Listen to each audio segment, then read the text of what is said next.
kung sakali i-challenge yung pagiging speaker, kung sakaling mahalal si PRRD bilang speaker, o kahit hindi man, yung mga oposisyon, tandaan natin, kung may silent viewers sa YouTube, sa Congress, merong silent opposition. Kahit anak niya nandiyan dyan eh. Andyan sila hindi lang nagsasalita. Pero, pag pumunta dyan si PRRD, lalo na kung naging speaker, tatapang. At saka, baka yung umalis sa partido niya magsibalikan. Bakit? Kasi pag speaker ka, hawak mo yung pera. Oh, hindi. Ato, real talk lang. Ako yung nagtatanong lang. Ha? Huwag po kayong magagalit sa akin. Palagay mo ba, yung mga congressman, gusto talaga si Speaker Romualdez kung hindi lang dahil sa proyekto? Hindi ko alam, nagtatanong lang. Malalaman natin yan kung ang maging speaker ay si PRRD.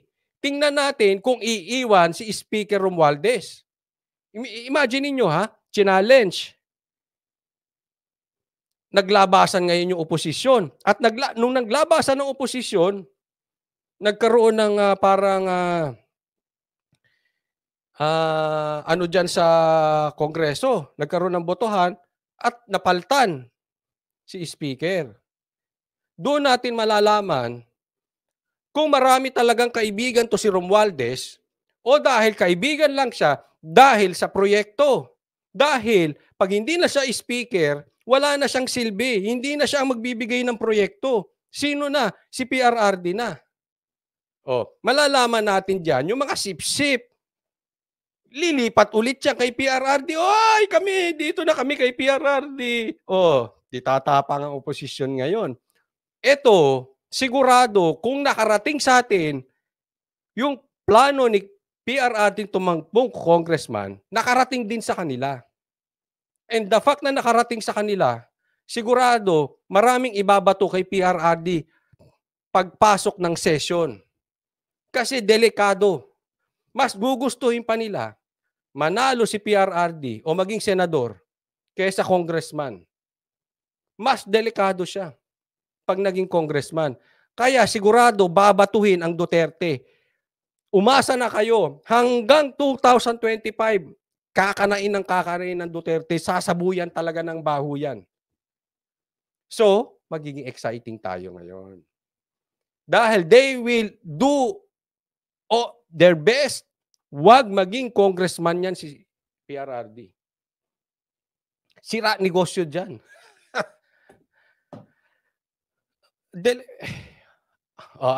Diretsuhin ko kayo. Honest question. Kayo nang sumagot. Kung hindi si Speaker Romualdez, hindi speaker, at si PRRD ang speaker, ilan kaya ang totoong kaibigan ni Romualdez? Ilan ang nanatili kay Romualdez? Di ba? Dahil sigurado, tatapang ang oposisyon. Yan po ang talagang branding ng Duterte. Diyan po ako believe sa Duterte. Leadership. Ugong lang ng balita, yanig ang mga lato-lato. Ugong lang ng balita yan, tingnan ninyo. Pag yan nakapasok dyan,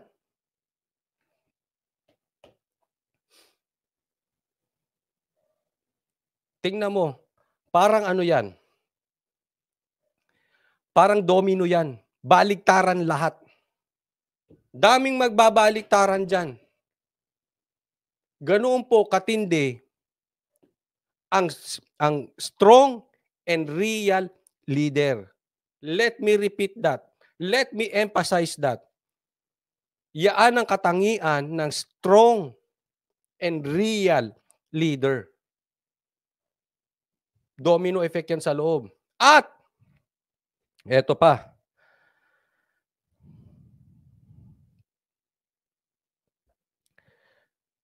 Lagot ang mga rebelde black. Imaginein mo. Ha? Magpi-privilege speech ngayon si speaker. Kayong mga rebelde, tandaan ninyo may immunity yan. Pag nag-privilege speech ang isang congressman, may immunity, hindi mo pwedeng i-demanda yan. Kaya nga matatapang yung iba dyan eh. Eh isipin mo, hawak ni PRRD yung audit, yung budget, yung pera, alam niya. Kasi member na siya dyan eh. Alam niya na lahat. Tapos magpi-privilege speech. Tapos pagtuturo, kayong maka-rebelde black, makasalot kayo, pinapapasok nyo, kayong nag-ano sa mga NPA, etc., patay sila dyan. Oh. Manginginig ang mga maka-rebelde black. Oh. 'Di ba?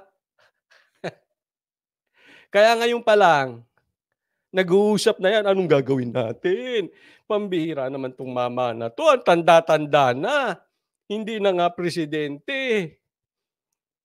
Ayaw pang manahimik, ayaw pang magkapi-kapi na lang. Hanggang ngayon, wala na sa politika, ang lakas pa rin ng karisma. Real talk. Ang lakas pa ng karisma. Ito hindi natin maitatanggi to. Kahit dilawang tae, kahit mga bashers, kahit mga trolls, and mas lalo na ang mga vloggers. Kahit ikaw na vlogger na nasa kabilang kampo, ramdam mo ang lakas ng Duterte. You cannot deny it. Kung magpapakatotoo ka sa sarili, siyempre sa labas, iba sasabihin mo. Pero deep inside, ramdam nyo ang lakas ng Duterte. Hirap tibagin eh, no? Hirap. Lagot kayo. Oh. Paano ngayon pag sinilip niya yung mga rebelde black? Tapos.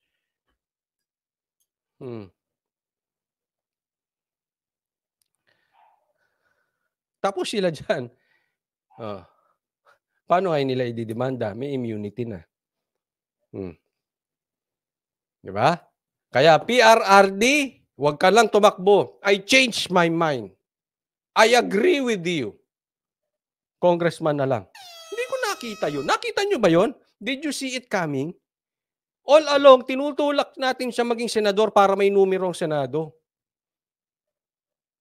Pero may punto no? May oposisyon sa Senado, medyo mahina nga lang. May minority, mahina. Pero asan ang problema natin talaga ngayon? Ang talagang totoong problema natin ngayon, number one, let's be honest, press freedom. Yung binubusalan na ang bibig ng mga oposisyon. Yan ang number one problema natin ngayon. As of today. Yan ang number one problem natin. Saan galing yung problem na yon? Congress. Why not face the enemy? Congress na. Sakay na.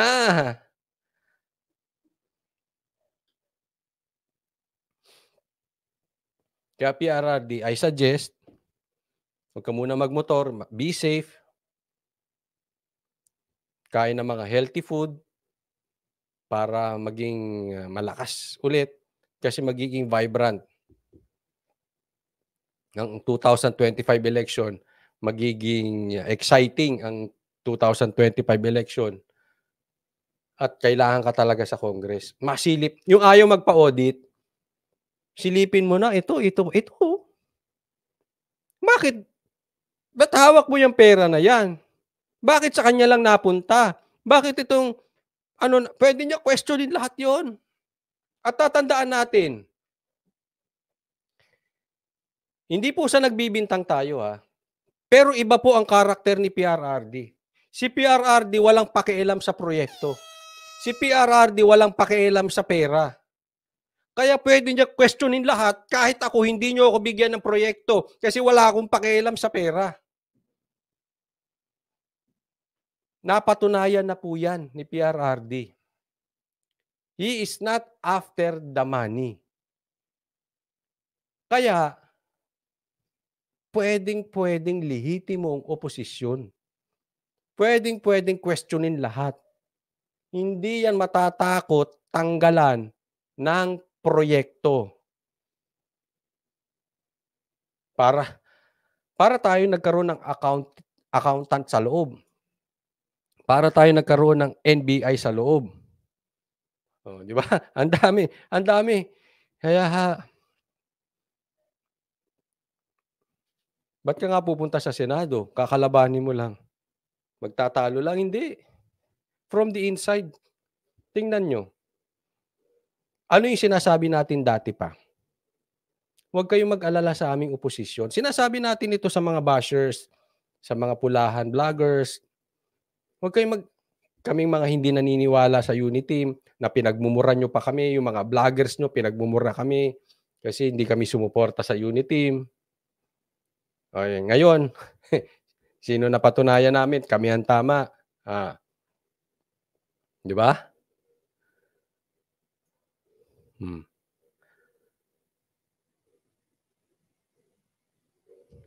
Lagot sila dito. Maraming patutunguhan to.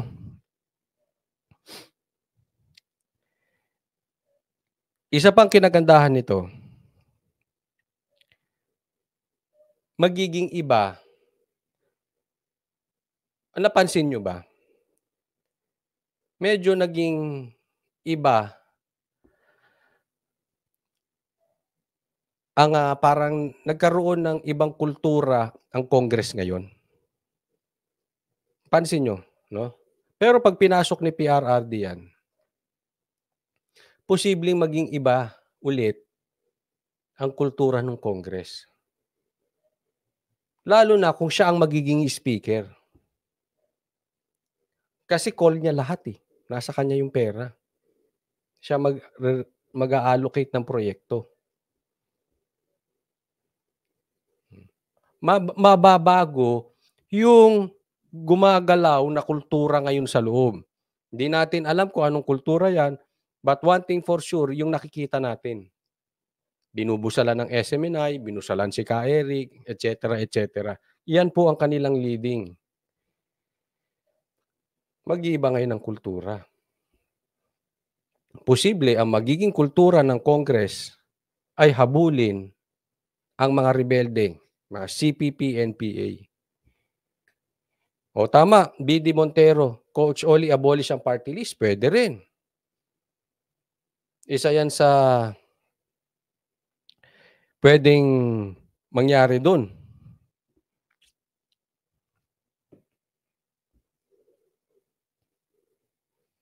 Babalikan natin yun ha.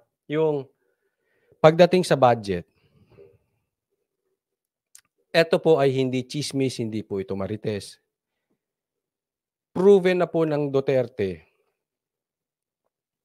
yung kanilang lifestyle.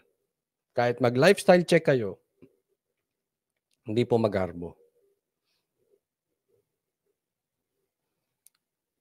At pag pinalitan ni PRRD ang kultura sa loob,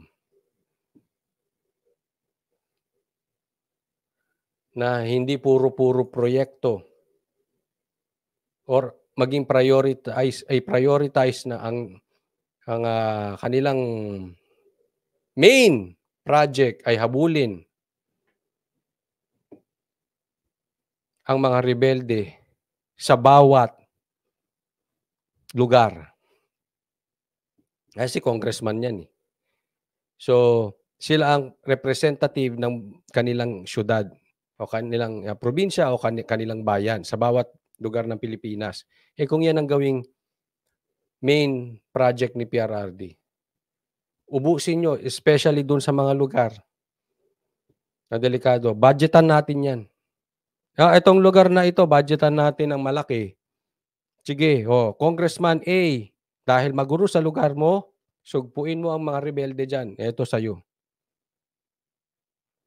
Mag-iiba ngayon ng kultura sa loob.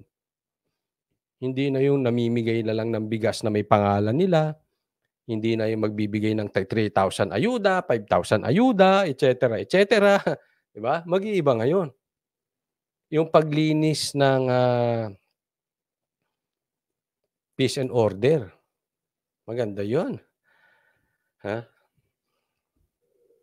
Sabi ni Maria, kawawa naman si Mix Rograles kung i-abolish ang party list. Kaya niyang takbuhan para manalo. Hindi. Kaya ba niya manalo si Nograles? Hindi ko alam. Kayo nang bahala. Franz Castro, kaya ba manalo niyan? Pwe. Raul Manuel? Brosas?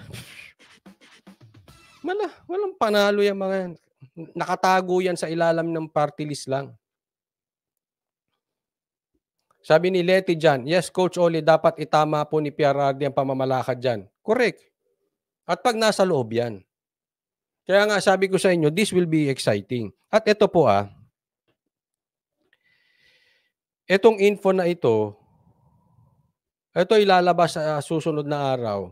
Kasi, definitely, hindi pwedeng hindi nila alam. Sabi niya, nagpapatakaw ba? Hahayaan ba yan na umupo yung matandang hukbukan na yun? O yun. Ayan na ang troll. Ha? Anong palatandaan ay isang troll? Wala silang argumento. Ang gagawin lang nila, titirahin yung personalidad. Ad hominem. So binanatan niya yung matandang hukluban na yan. Bakit, Brad? Yung tatay mo ba hindi matanda? Bakit, Benji? Yung lolo mo ba hindi matanda? Kung ikaw ay hindi matanda, anong problema mo sa matanda? Sige nga, matanong kita, Benji. Anong problema mo sa matanda? Masama bang maging matanda? Wala ka bang tatay o lolong matanda? O hindi kayo inaabot ng katandaan dahil hindi natin alam kung ano ginagawa nyo, kaya kayo puro bata.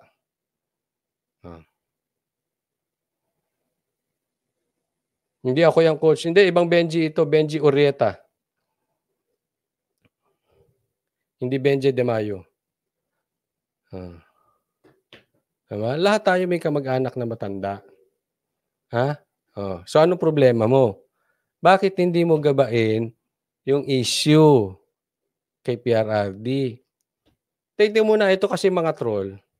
Parang galit kayo sa matatanda. Hindi po. Ang matatanda po dapat ginagalang.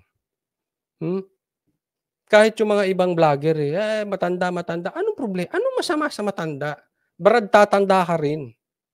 Kung bata ka, tatanda ka rin. Lahat tayo tatanda. Ang importante, may kinatandaan. And we are definitely 100% sure may kinatandaan si PRRD. Yung ibang matatanda, walang kinatandaan. Isip bata. Greedy pa. Mukha pang matanda na. Kakainin na ng lupa. Ang nasa isip, pera pa rin. Matanda na. Kakainin na ng lupa. Ang nasa isip, power pa rin.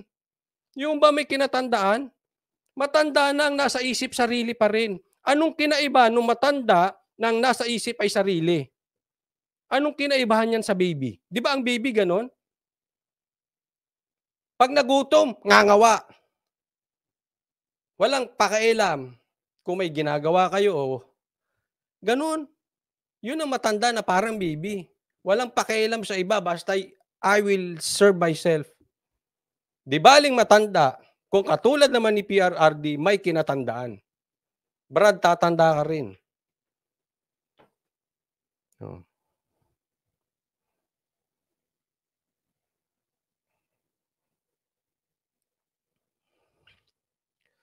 Sabi ni Kayla, Boss, Coach Oli, ang tanong, paano naman magiging speaker si Tatay Diggs? Boss, aantayin pa niya 2028? Hindi. Alam mo, pwede ka maging speaker through the initiative of the Congress. Hindi kailangan ng 2028. Kunwari, nanalo siya 2025 bilang congressman. Si PRRD, maging speaker o hindi, magiging epektibo bilang congressman. Naipaliwanag ko na po kanina. Pero pwede rin siya maging speaker. Kasi yung mga takot, yung mga sumisip-sip lang kay Romualdez, yung dahil nabibigyan ng proyekto, hindi natin alam, for whatever reason, tatapang yan. Pag andyan na si And then kay initiate na mag-change ng liderato. Botohan lang po yan. Kaya nga tandaan niyo natakot sila kay ano, dahil akala nila may kuditang nangyayari kay GMA. Kaya nga dinemote si GMA eh. Kaya nga nagalit si Sara at tinawag na tambaluslos si Romualdez. For what reason? Dahil yung balita na may plano itaob ni GMA, totoo man or hindi, si Romualdez bilang speaker. So ginawa na nila ng paraan. Dinemote na. Yun yung istorya noon, di ba? Pero pag andyan na si Duterte, yung mga paganong-ganon, lalakas loob niyan. Kanino kayo? Kay Romualdez o sa akin? Biglang dadami ngayon yan. Hindi ko sinasabing mangyayari. Ang sinasabi ko lang, posible i-challenge. And we know that Duterte is a brand. Brand na po yan. Ang lakas niyan. Ang lakas ng pangalang Duterte.